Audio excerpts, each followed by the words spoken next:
This is what a base looks like after 100 days of strategic rushing. So I'm going to move over into a little bit more of a progress base view here.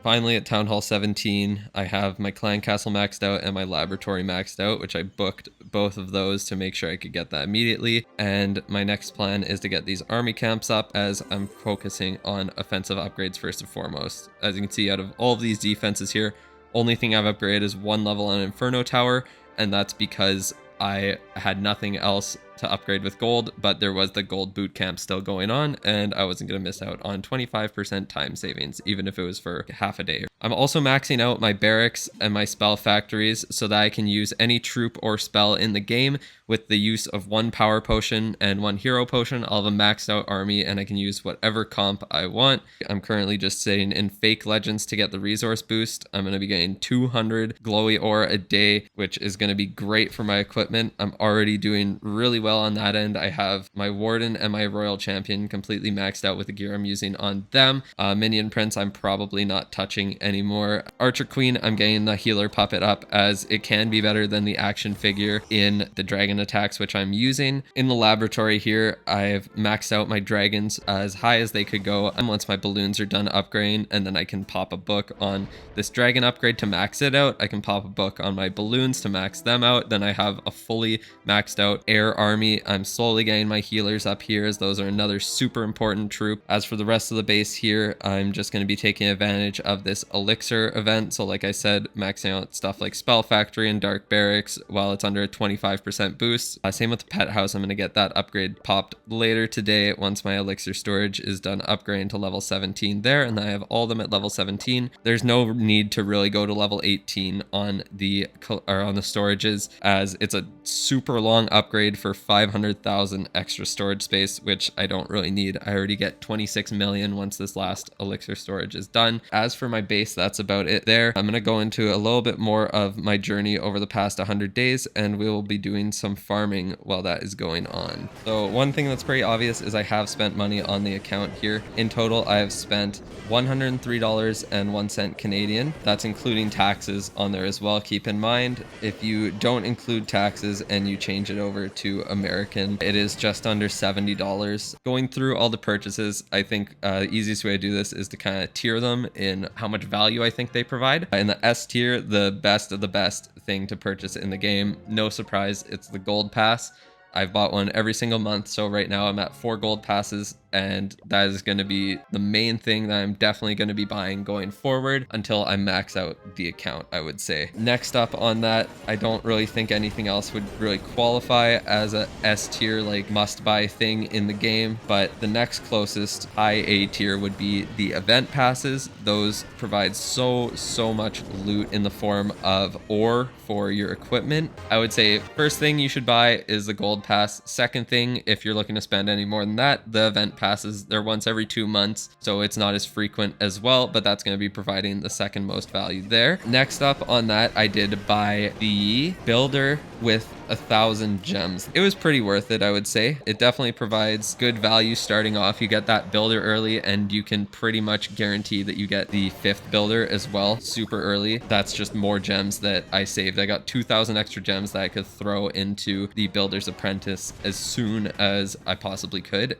Hey, level 100. That's pretty fitting for 100 days. But yeah, that one was pretty worth it. I would say that's lower A tier. Definitely no need to buy them, but if you want to start off, it makes the game so much more fun, and you can progress super quick too when you have those extra builders. Other than that, I don't think any of the other things on here you should purchase in the game. That's the last one that I would say, if you're going to spend money, spend it on that. Next up, I did buy the mini event passes. So I kind of bought them because I wanted to have a scenery just so nice to look at. They're not my favorite sceneries, to be quite honest, but they get the job done. Something to look at, something a little different, which I can appreciate. Mini event passes though are mostly loot. There's no real need for that. I'm actually gonna lose this attack just so I can keep my trophies down a little bit and not get into real Legends League. Gotta love how the best way to play the game is to do this weird cheese with the trophy system, but you know, they'll get to fixing it eventually. One can dream. Next up on there, I bought a few of the other smaller things. So I bought Brawl Brew, which I believe had, it definitely was just potions, so probably builder potions, probably research potions for a couple of bucks or like $1. Skilled to build definitely had builder potions. Yeah, I bought those a while ago. I don't really remember what they were. I tried searching to see if there was like some documentation about which offers have what in them. Looking through my Supercell store receipts, it only says the name of the pack and how much I spent. It doesn't say what's actually in them, which is very, very weird to me. I feel like it should probably tell you what you actually purchased. I did buy the 3-star savings track from the Supercell store, and that one, I mean, it was nice. I got at least one book of everything. I definitely got a book of fighting, book of spells, and I believe I got a book of building from that one. I got like potions and gems and whatever too. That is about it. So that amounted to $103.01 Canadian that I've spent on the game over the course of 100 days. Out of that, I do regret buying probably about half of it, to be quite honest. When you get down to it, buying a potion for like $1, you're saving what, 9 hours on your builders over the course of like how long I'm gonna have to play to max out this account. Is that really saving me that much time? Like if you think about what the gold pass saves in comparison, so it saves you about 6 days per builder per month. So if I have all 7 with the goblin builder going like I do right now, that saves me a month's worth of time in a month. On top of that, I mean, like the request time reduction, honestly, that has been amazing. Having requests every 2 minutes when I'm trying to like push up in trophies was so nice to have. So everything you get with the gold pass, you got a free skin, capital gold, who cares? 1 gem donations, who cares? Builder boosts and the research boosts. That's what's really nice. I was kind of wondering where the books were on here, but I remembered I haven't claimed them yet. So you get one of each book. Say you save 15 days off of the building, the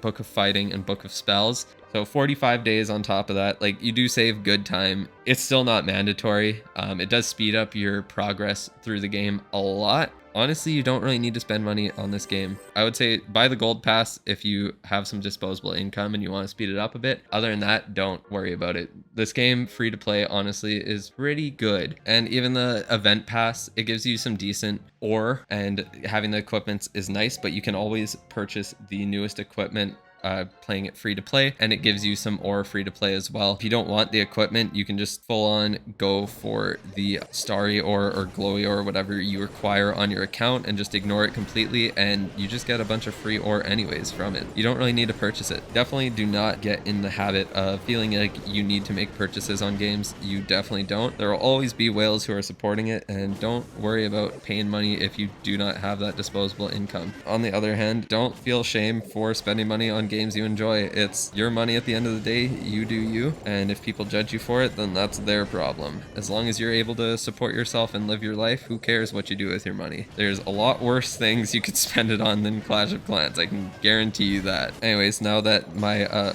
oh, hello Rage Doll, I guess you're going there. Now that my philosophical rant has gotten out of the way there, another important thing on the account is that it took me a whole 79 days to unlock the 6th builder, which I feel is extremely fast. I don't know what like the world record is for it or whatever, but I feel pretty good at doing it just under 90 or 80 days. It'd be nice if I could count too. That would probably help with this account and just life in general. Just under 80 days, not too bad. The way that I did that is I did use the end of season rewards for the builder base there, where you get all that extra loot. I used it on maxing out baby dragons because I didn't have to upgrade my storages then. That let me skip a good bit of time. Another thing that I did that honestly might get me crucified is that I used the books of heroes to upgrade the heroes in the builder base. The reason I did that is that I honestly had more books of heroes than I could even use. So instead of just selling them for gems, which also probably would get me crucified, I decided to be a little smarter about it and use them on the heroes in the builder base. It let me get the builder in the home village. In reality, it got like 5 days faster because I saved like 2 or 3 levels with books. Oh, I don't even need dark elixir. What am I doing? I'm just like so on autopilot right now. Yeah, I'm also planning on using my next books of heroes on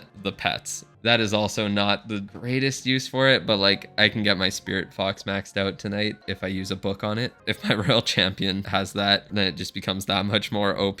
But other than that, there wasn't really anything special I did in the builder base to get there faster. I never spent any money solely on the builder base. I never bought any clock tower potions or anything like that. I kind of just figured out what I needed to upgrade to get to the max as quick as possible and focused only on those upgrades. Kind of the same thing that I'm doing in the home village. Next up, the army that I've been using is mass dragons. Part of the reason is because I've been using dragons since I was 12, and the other reason is that it works from Town Hall 7 when you unlock them all the way up to Town Hall 17. There's no other troop I could think of that I could use that early on that also would still be effective at Town Hall 17, and is the only troop that I have to upgrade. Like once the upgrade to my balloons is done in my lab, I can literally just book my dragons and I have a maxed out Town Hall 17 attack. I don't have to use a power potion. I just have that good. I can use a hero potion and I have a maxed out army at Town Hall 17 in 100 days. So that's why it's been my main army here. I will need to get all the fire spitters up and the multi-archer towers, ricochet cannon, the multi-gear tower. I'll need to get that up before Town Hall 18 releases so that I can go to Town Hall 18 immediately. Same with upgrading my Town Hall there. The weapon on it, I guess I should say. I'm really in no rush for that. I could even wait until Hammer Jam happens because that's always right before the next Town Hall releases, and use the 50% boost to quickly get up to 5-star Town Hall 15 and get those other towers up. Once the Dark Elixir part of Summer Jam comes in, I am going to start upgrading heroes, which is kind of crazy because I kind of assumed I would just not touch them. As you can see, I upgraded the Warden a bit already, and I'll probably be upgrading it a little bit more throughout the Elixir boot camp. I do have 7 builders as well, so like even if I have all 4 storages going and the Dark Elixir one, then I can kind of get these done, and then if I have any extra time, it's going on to the Warden. And then once the Dark Elixir one begins, I'm probably just upgrading